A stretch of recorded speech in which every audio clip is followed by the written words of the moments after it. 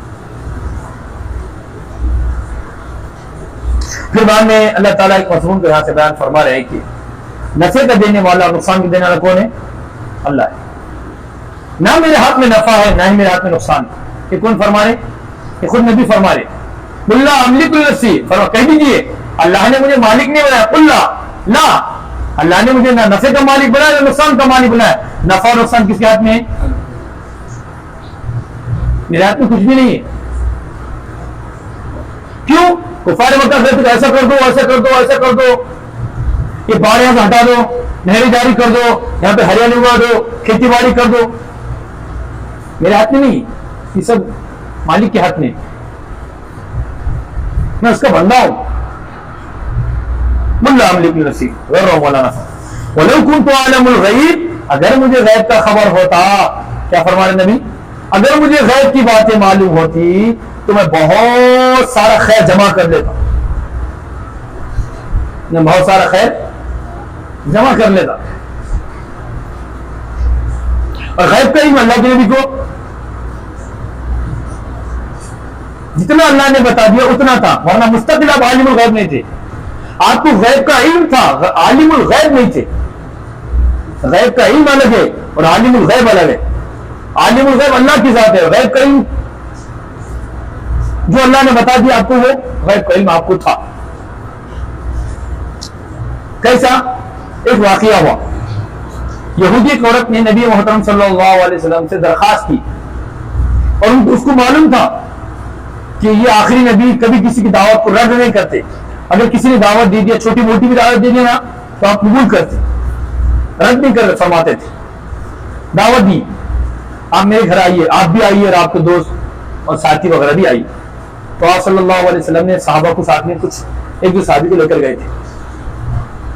جب وہ کھانے کے لیے تشریف رکھے، جب کھانا حاضر ہوا، جیسے ہی آپ نے کھانے کو تناول فرمایا اور اپنے پاس رکھا، تو فوراً گوشت نے اللہ کے حکم سے یہ کہا کہ پیارے محمد کریم صلی اللہ علیہ وسلم، اس کے اندر زہر ملا ہوا ہے، اور ڈپلیکیٹ زہر نہیں، اوریجنل زہر ہے. یہ اللہ کے حکم سے اس گوشت نے، اس مرغی نے گواہی دے دی تھی.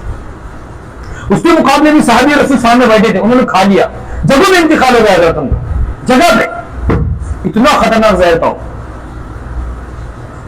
دیکھیے، اگر پیارے محمد کریم کو غیب کا علم ہوتا تو آپ کی صحابی کی جان کو جانے سے روکتے نہیں تھے. پھر آپ کتنے ہمدرد دل تھے آپ. جانور کی طرف میں بھی آپ طرف جاتے تو آپ کے صحابی رسول ہے، آپ کے ساتھ اٹھنے اور بیٹھنے والے ہیں، آپ کی دعوت پر نہیں لبیک کہ آپ کے ساتھ آئے، آپ کے ساتھ بیٹھے تشریف فرما کے کھانے کے لیے، اور جب آپ ساتھ لے کر جا رہے ہیں تو گویا کہ آپ کے خاص ہوں گے، ان کا انتقال جگہ پر ہوا، جگہ پہ، اتنا خطرناک زہر تھا۔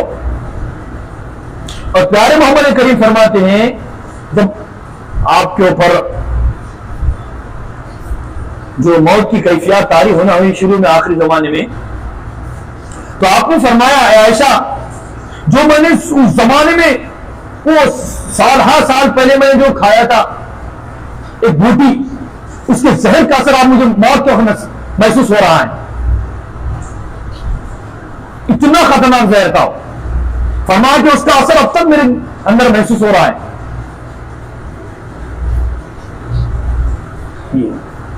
پھر آپ کو غیب کر، اس سے پہلے اور ہم نے ایک بیان کرے تھے اونٹنی کا واقعہ، وہ ہار گما تھا حضرت عائشہ کا، تو کیا معلوم ہو رہا پھر جو لوگوں کا دعویٰ یہ کہ نبی کو غیب کا علم تھا، تو گویا کہ تم قرآن کے خلاف جا رہے، نبی خود فرما رہے کہ میرے پاس غیب کا علم نہیں ہے، تو نعوذ باللہ کروڑوں بار نعوذ باللہ تمہارے کہنے کے مطابق نبی کو ہر چیز کا غیب کا علم تھا، تو نبی کے سامنے صحابی رسول کی جان جاری، پھر نبی کو معلوم تھا زہر کا، پھر آپ نے کیوں نہیں بولے صحابی کو؟ یہ ایک نئی بات کھڑی ہو جائیں گی، اور ایسا ہو سکتا کہ نبی کو معلوم ہونے کے بعد صحابی کو کھانے لگائیں گے آپ؟ نبی نہیں ہو سکتا، نعوذ باللہ کروڑوں بار زبان جل جائے، ہم زندگی برباد ہو جائے، ایسا کیسے ہو سکتا؟ ہمارے نبی ایسے کیسے کریں گے؟ تو پھر یہی بات کو ماننا پڑے گا کہ غیب کا علم صرف کس کے پاس ہے؟ وہ اللہ کی مشیت ہے، وہ اللہ کی قدرت ہے، اس کا قانون ہے۔ پھر اس لیے علماء کرام فرماتے ہیں، مفسرین نے کتابوں میں لکھا ہے کہ اللہ کے پاک صلی اللہ علیہ وسلم گویا کہ آپ شہید کے درجے میں پہنچ گئے۔ کسی آدمی کو اگر مار دیا جائے زہر دے کر تلوار سے، اچانک گولی بندوق جل جائے اور ڈوب جائے، تو وہ کیا ہے؟ شہید کے حکم میں آتا۔ اور کوئی عورت حمل سے ہے، ولادت کے وقت تکلیف کو برداشت نہیں کیا، ہوتا نا انتقال ہوگا، تکلیف کو برداشت، وہ بھی عورت شہید ہے۔ تو علماء نے فرمایا کہ پیارے محمد صلی اللہ علیہ وسلم کی دعا تھی، اے اللہ مجھے شہادت کی موت عطا فرما، شہادت والی زندگی اور شہادت والی موت مجھے عطا فرما۔ تو اللہ تعالیٰ نے آپ کی دعا کو قبول فرمایا اور زہر کی برکت سے اللہ نے آپ کو شہادت کا درجہ عطا فرما دیا۔ ایک بات بھائی، جب نبی شہادت کی دعائیں کر رہے ہیں تو آپ شہید ہو جانا تھا؟ سچ مچ میں نہیں، ایسا نہیں ہو سکتا۔ اگر آپ سچ مچ میں جا کے شہید ہوتے تو ہماری لیے سر اٹھانے کی جگہ نہیں ہوتی دنیا میں۔ کیوں؟ کفار بولیں گے تم اتنی باتیں کرتے اپنے نبی کے بارے میں، تم نے اپنے نبی کی حفاظت نہیں کرے، تو کیا جواب دیں گے پھر ہم؟ تمہارے صحابہ کے زمانے میں تمہارے نبی کا انتقال کر دیے لوگوں نے، شہید کر دیے، تو اس لیے اللہ تعالیٰ نے آپ کے شہادت کا درجہ بھی دیا اور آپ شہید بھی نہیں ہوئے۔ سمجھ میں آنے بات؟ یہ دونوں باتیں، اللہ نے آپ کو شہادت کا مرتبہ بھی دیا اور اللہ نے کفار مکہ کے زمانوں کو بند کیا تاکہ ہم پر اعتراض نہ کرے کہ ہم نے نبی کو مار کے جشن منائیں گے، اس لیے اللہ نے ان کی بات کو بند کر دیا اور یہ کر دیا۔ اللہ نبی کی بھی حفاظت فرمائے۔ وہ محمد سنیہ سو، پھر فرمایا نبی اگر مجھے غیب کا علم ہوتا تو مجھے تنگی، پریشانی اور میرے دانتوں کا شہید ہونا، میرے بیوی کا ہاتھ کا گمنا اور مجھے میرے ساتھیوں کو زہر دے کر انتقال کرنا، اور ایک موقع پر آپ نے 700 حفاظ کو بھیجے، کتنے؟ ایک بڑی جماعت کو بھیجی تھی آپ نے، کتنے علماء اور بڑے بڑے علماء تھے اس کے اندر، نبی کے زمانے کے جو ماہر قرآن تھے، ایسی جماعت کو آپ نے بھیجی اور وہ جماعت پوری کی پوری شہید ہو گئی تھی۔ اللہ کے نبی نے ان کے بارے میں نماز میں کھڑے کے بد دعا کرے 40 دن تک تقریباً، اتنا آپ ناراض ہو گئے۔ اگر آپ کو معلوم ہوتا کہ یہ لوگ لالچ سے لے کر جائیں گے صحابہ کو وہاں پر ماریں گے تو آپ بھیجتے تھے ان کو؟ وہی بات ہو رہا ہے، سو اگر مجھے غیب کا علم ہوتا تو میرے نزدیک تنگی اور پریشانی آتی تھی نہیں، مجھے کوئی برائی چھوتی تھی نہیں، حالانکہ میرے پاس وہ بھی آئی، پریشانی آئی، تنگی آئی، حالات آئے۔ وہ فرماتے ان انا الا نذیر و بشیر لقوم یؤمنون، ہاں البتہ میں نہیں ہوں مگر ڈرانے والا اور بشارت دینے والا ایسی قوم کو جس قوم کے اندر آخرت کا یقین، جو لوگ ایمان لائیں گے وہ لوگ ڈریں گے بھی اور وہ لوگ خوشخبری بھی حاصل کریں گے۔ ڈریں گے کس سے؟ جہنم سے، اور خوشخبری کس سے حاصل کریں گے؟ جنت سے. یہ میرا کام ہے.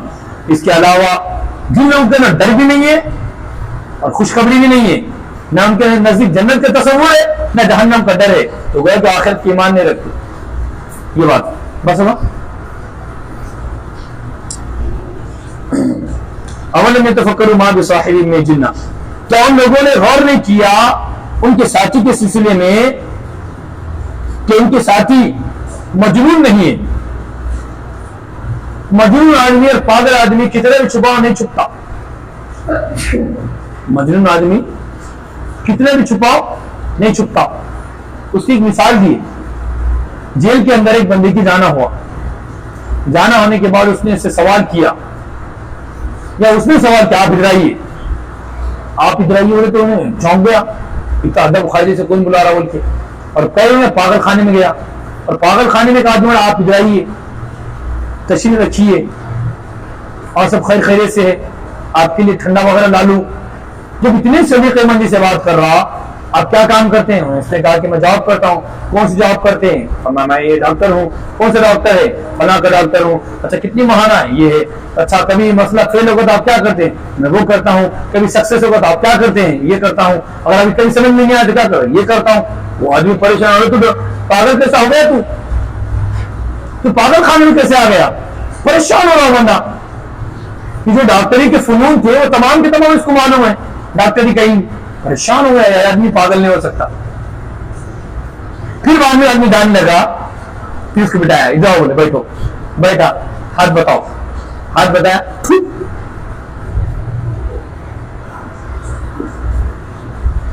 ہاں تو پاگل ہے, اب تو پاگل ہے, تو یہاں سے رہنے کے قابل ہے.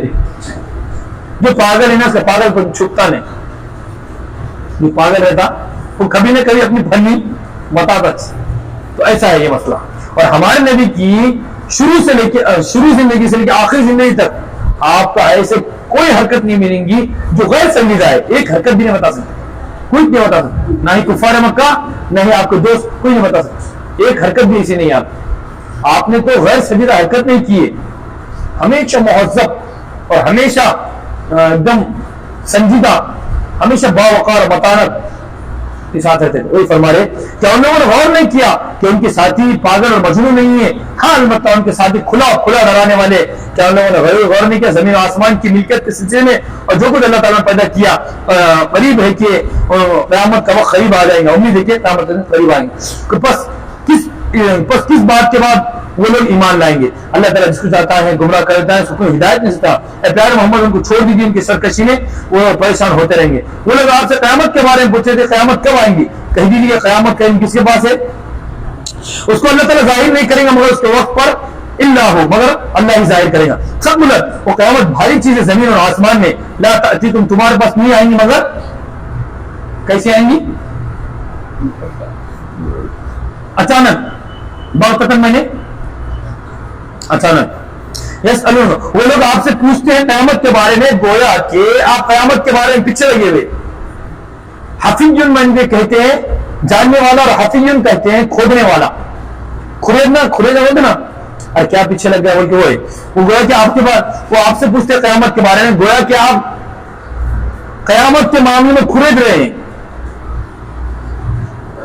کہہ دیجیے کہ قیامت کے اللہ کے پاس ہے, لیکن اکثر لوگ جانتے نہیں ہیں. کہہ دیجیے کہ میں اپنی ذات کے نفع کا مالک ہوں, نقصان کا مالک ہوں, اور جو کچھ اللہ چاہتا ہے. اور اگر میں غیب کہیں جاتا تو میں بہت زیادہ خیر جمع کرتا اور مجھے نقصان نہیں پہنچتا. ان اللہ میں نہیں ہوں مگر کھلا ڈرانے والا اور بچا دینا ایسے قوم کو جو ایمان لانے والی. اللہ سے دعا کہ اللہ تعالیٰ مجھ کو اور آپ کو قرآن مقدس سمجھنے, سمجھانے اور اس کے مطابق اپنی زندگی گزارنے کی توفیق عطا فرمائے. سبحان اللہ, سبحان اللہ.